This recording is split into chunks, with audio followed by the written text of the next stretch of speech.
So this is Centipede Sprint 2.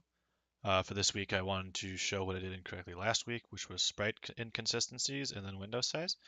As you can see, the ship is the same size as a mushroom, and then the window is significantly smaller, and the window is just decided by the grid size. For this week, I just thought I'd go down the list of things you wanted us to do in your document. And the first thing is mushrooms and the mushroom life cycle and the mushroom field. So mushroom life cycle shows all four. Um, and down here shows you how many are currently active. The next thing I'll show you, oh, and you can not go through it, or you can go through it. It's destroyed. Um, the next thing I want to show is the flea, because after I destroy this mushroom, the flea will spawn. There are three things. It shows the two states.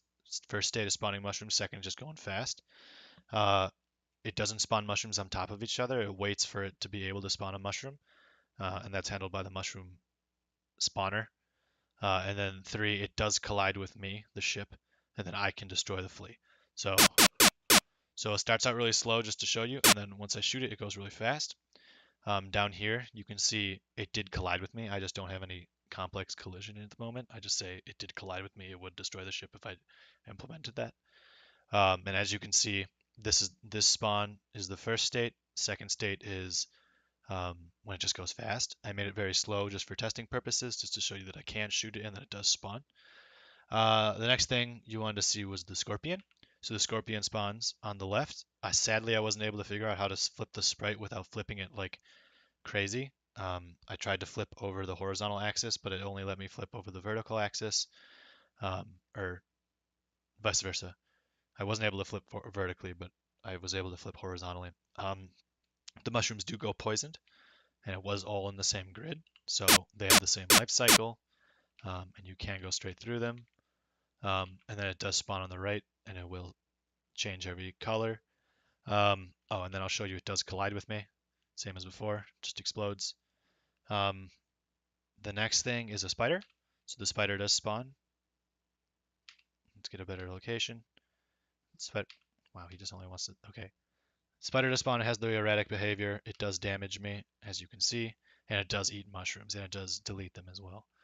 So it bounces off of them. It has a sporadic behavior. It has a a bounds that doesn't go beyond.